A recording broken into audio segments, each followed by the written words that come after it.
Hello, YouTubers! The new Time Travel Hyman 88. I'm back with another Doctor Who DVD review. And yes, we're still celebrating Doctor Who's 50th anniversary. So today, I'm doing another Third Doctor adventure. It is Doctor Who, Planet of the Daleks. This is another Dalek story. I love this episode. It is well-paced, fast-moving story. It is very underrated. Well, actually, it's not underrated. It's underrated. Yes. At any rate, this 6-part story originally transmitted on April 7th through May 12th, 1973. And this story takes place immediately after the events in Doctor Who Frontiers in Space. And if you missed out my review, there's a link down below. I'll give it to you at the end. The plot begins. The Doctor is being gravely wounded after being shot by the Master.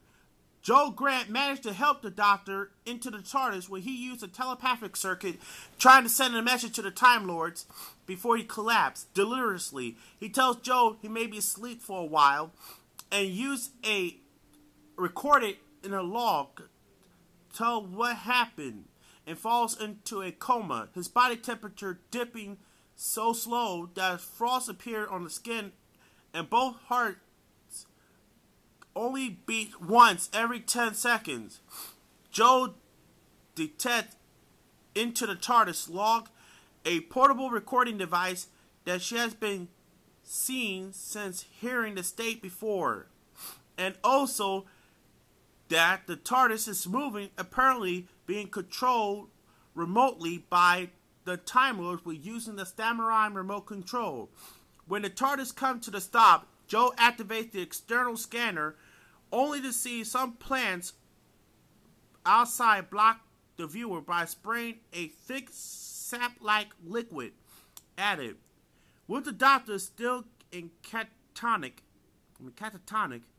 Joe leaves the ship to explore the surrounding jungles as the plant sprays snap on her when she walks by and gets a bit of her exposed hand. As Joe explores, the TARDIS is rapidly being covered by plant sap, which is handling into a shell around it. When the Doctor awakens, he finds himself sealed in the oxygen in the TARDIS cabin rapidly being used up. Activating the emergency oxygen supply, he discovered that tank's almost empty and starts to suffocate from the lack of air. Joe, in the meantime, discovered a spacecraft in the jungle with a dead pilot she found by two others in the same uniform. Tyron, who appears to be the leader, and Weber, who is certainly positive. Tyron is intrigued when Joe tells him about the TARDIS. The trio join force by the other crew members, Cordell, who warns them that the patrol is approaching. Tyron tells Joe to hide in the spacecraft while he finds her friend. Joe hides in the storage cupboard when a visible entity enters and searches the craft and escapes discovery, but fungal growth has appeared in her hand and started to spread. Tyron and his men find the TARDIS and a chip of the hardened sap from the doors, manage to drag the Doctor out into the open air. The Doctor thanks him and notices that he finds them familiar. When the men explain they are from the planet Skyro, the Doctor recognizes they are Thales and tells them he was Skyro many years ago since the last adventure in the 7-part story, The Daleks. So, the Thales are skeptical when he claims to be famous, Doctor of the Thal legend, but he gives them enough details to modify them for the moment. How they are on the Spydrum, a planet where life is more animal than vegetables, with creatures hostile to everyone, including themselves, and extreme day and night temperature. The Thals are only survivors of the military expedition was sent here. Tyron orders a halt of their process through the jungle, and they heard a sound of something breaking down, but nothing seemed except. Giving the doctor another spray can, they discovered that it reveals the outline of a Dalek. The Dalek shown in a picture is inactive, dead from what they call light wave sickness. The Spydron, dominating species on the planet, have an ability to generate an anti-reflection light wave, which the Daleks are trying to duplicate. However, it takes a tremendous amount of power and cannot be sustained for long. The Spydron has been subject by the Daleks and forced as an act of their slave. A Spydron patrol comes across the Dials and the Doctor. Cordell leads them away, but is captured. When they make their way back to the craft and find the TARDIS log on the ground, and the others, they find two Daleks about to destroy the ship. Believing Joe is still inside, the Doctor steps forward and begs the Daleks to stop. The Doctor watched helplessly as the spacecraft blasts into pieces. Tyron and Weber manage to remain hidden. The Doctor is taken to the Dalek space for interrogation and put in the same cell as Cordell. The Doctor tried to use a sonic screwdriver to open the cell, but is no avail. He and Cordell then convinced of modifying the components of the TARDIS log emit radio frequency that will jam the Dalek control impulse. Meanwhile, Joe has been carried forward by the Spydron who found her. His name was Wester, and he is one of the group of people who trying to fight back against the Daleks. Joe is determined to try to free them. Even Wester says if the Daleks will use their experimental, they're better off dead. Weber and Tyron find an explosive and it hidden earlier. Weber wants to attack the Daleks now and accuse Tyron of being overcautious, cowardly when Tyron refused. Weber draws his gun and threatens to shoot Tyron if he does not hand over the explosive before things can go out of hands. The heat and roar of another spacecraft rush over. Two men have survived, Lap and Mara. A woman, Rebecca. Tyron is not happy to see Rebecca here. She's explained to be his lover. Rebecca tells him that the intercepts a message of the Dalek Supreme Command saying that the Dalek's enemy, our Spydron, is now complete and the force a dozen tens of thousands of Daleks. Joe and Wester see a fur-wearing Spydron entering a Dalek space carrying a craft of vegetations. The Daleks are experimenting plan to destroy bacteria. Meanwhile, the Doctor and Cordell use a intrusive jamming device on it successfully, but the device is destroyed. In the process, make their way through the corridors, and they find three Daleks who struggle to get out of the tunnels before molten ice erupts to flood them, jamming the shaft doors, and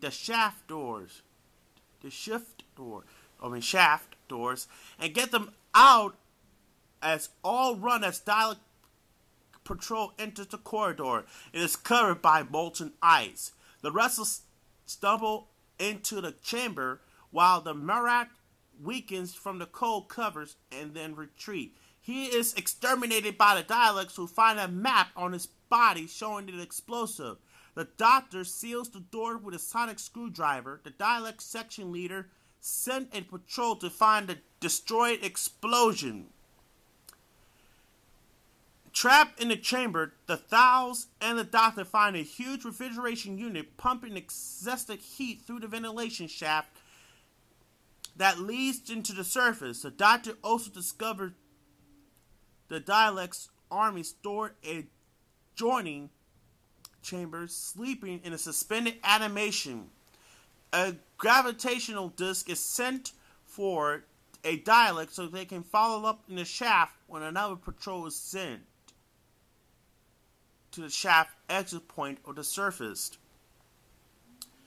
So, making away from the shaft, they meet Joe, who the doctor is overjoyed to see her again, since he thought she has been killed when the Thyro ship was destroyed. The doctor explains Joe that his telepathic signal was to tell the Time Lord that the location of the planet he had learned that there was a Dalek evasion force here, while on the planet, the Ogrons, the Time Lords has steered the TARDIS here. Laptep and Weber also rejoined. They had been thought the others were killed in the ice eruption. They're about to assault the city where they found the bombarded. The group decided to hide to the plans of the stone in the area of Spydron rocks.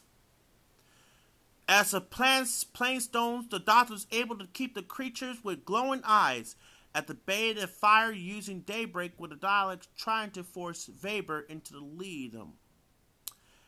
So, what's happened to the Daleks? Well, the Dalek Supreme, a member of the Dalek Supreme Council, has arrived on a spaceship to oversee the final stage in the operation and exterminate the section leader for its incompletion. Joe and Leptep finally arrive in the cooling chamber and use the bombs to destroy a squad of Daleks before joining others. The group makes their way to the Dalek Supreme spacecraft. The Doctor asks Tara not to glorify the story of what happened here and make like a war sound like an adventures. As the Doctor and Joe run back to the TARDIS, persuaded by the Dalek Supreme, the others dematerializing, trying to open fire, but the plan backfired. The evasion force and to contact the Dalek High Council for a rescue ship. The Daleks has been delayed, but it will never be defeated. Yep, this is a great episode. Unfortunately, this does not have a recap cliffhanger on this episode. I'm surprised. Anyway, let's get on to that one. Here's the still pictures from the story. Audio commentaries by actors Katie Manning, Prentice Hancock, and Tim Pierce. Producer Barry Letts and script editor Terrence Dix. Perfect scenario, The End of Dreams. The Rumble in the Jungle, multicolorization, strip for action, The Daleks. Blue Peter, full gallery, Easter eggs, and PDF materials. Here's Dix 1 for Planet of the Daleks, and Dix 2. This is a great episode. I really enjoyed this episode. Great series. Even though episode 3 of this story was originally made on a PAL videotape, but sadly to say, it was destroyed. Then in 1977, episode 3 was discovered as 16mm black and white telerecordings from overseas. But in 2008, American company Legend Films helped to restore the episode and using a brand new technique called color recovery. Wow. The colorization on the third episode is fantastic. Well, that's it for here. Make sure to rate, comment, and subscribe. And I'll be back later, or might tomorrow. It's the 200 video special. So make sure to stay tuned to my channel. Till then, this is the new Time Travel Jaime 88 saying so long.